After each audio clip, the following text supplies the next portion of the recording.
To understand the scale of this confrontation, you have to look at the power of the man holding the throne. Firon ruled an empire of stone and gold, commanding millions of lives. He did not view himself as a mere king. He demanded to be worshipped as a living god. When a prophecy warned that a boy from the enslaved Israelites would rise to dethrone him, Firon responded with calculated, absolute brutality. He ordered the slaughter of every newborn Israelite male. He intended to control destiny through sheer violence.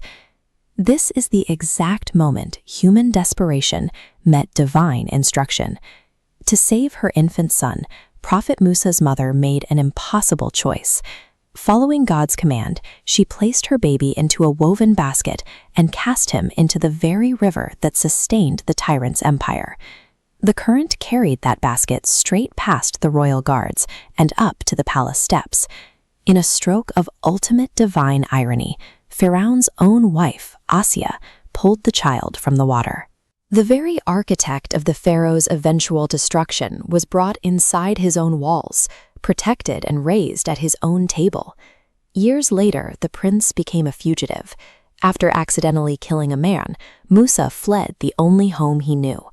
Hunted by Firon's forces, he disappeared into the harsh, punishing sands of Midian, forced to leave everything behind.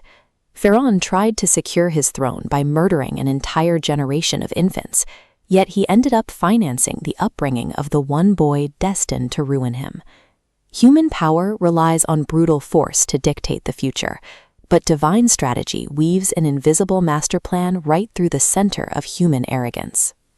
When Musa finally returns to Egypt, he is no longer a terrified runaway. He arrives as Kalim Allah, the speaker of God. He stands directly before the most powerful ruler on earth and demands the immediate release of the enslaved Israelites. Firon answers the challenge with a public display of dominance. On a day of national festival, his elite sorcerers throw their staffs and ropes to the ground. To the terrified crowds, the courtyard instantly fills with hundreds of striking, writhing serpents.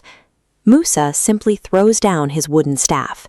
It transforms into a massive, living serpent that quickly and methodically devours the sorcerer's magic. The sorcerers know their own trade intimately. They recognize the hard line between a trick of the eye and objective reality. Right there in the dust, facing the immediate wrath of their king, they fall to their knees in prostration. They choose execution over denying the truth they just witnessed.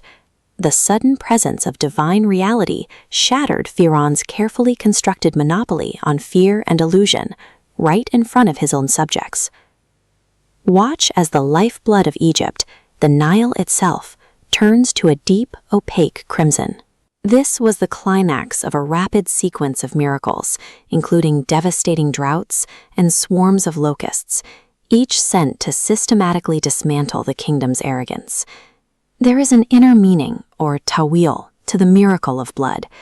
To those who reject the truth, the pure, life-giving water of divine knowledge becomes repulsive. Their own stubborn ignorance twists what should be a blessing into a visible, haunting punishment. The confrontation finally breaks at the edge of the Red Sea. Musa parts the waters to lead his people out of captivity. Firon, blinded by his own rage, drives his chariots right into the open seabed, only to have the towering walls of water collapse and swallow his entire army. As the waters crush him, Firon screams out his submission to God. But the repentance is rejected. The Quran records a chilling response from the divine. "This day shall we save you in your body, that you may be a sign to those who come after." Look closely at this 19th century excavation site. For thousands of years, the royal mummies were hidden under deep layers of desert sand in the Valley of the Kings, totally lost to human memory and history. This is the mummified pharaoh of the Exodus period, examined in the 1970s by Dr. Maurice Bucaille. Analyzing the remains, the medical team documented fatal blows and evidence of asphyxiation. The forensic data aligns with a violent death by drowning, matching the Exodus account. When the Quran declared that Firon's drowned corpse would be explicitly saved as a sign for future generations, these mummies had already been buried under desert sands for over 1,000 years. No human record or historian of the 7th century could have accounted for their existence, yet the text described their preservation with total certainty. Firon's preserved body stands as the physical fulfillment of that 1,500-year-old prophecy, a tangible marker of the limits of worldly power. Yet, the narrative forces us to look inward.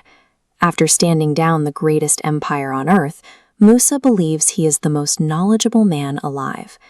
To correct this, God sends him on a quiet quest to find and learn from a humble servant named Khidr. Look at this deliberate damage. Khidr boards a working vessel belonging to poor fishermen and intentionally cracks the hull. To Musa, this appears to be a deeply ungrateful and destructive act, and he loudly protests. Khidr later reveals that a tyrant was waiting downstream to confiscate all working boats. By slightly damaging the hull, he saved the fishermen's entire livelihood. The event reveals a hidden dimension of wisdom, one that is often quiet, counterintuitive, and requires immense patience to perceive. Firon tried to force his own destiny through absolute control, and time left him as a silent, mummified warning. Musa learned to submit to a plan he couldn't completely comprehend, securing his legacy as a revered prophet. The highest form of knowledge isn't having all the answers, it is trusting in divine wisdom, especially when the complete picture remains entirely unseen.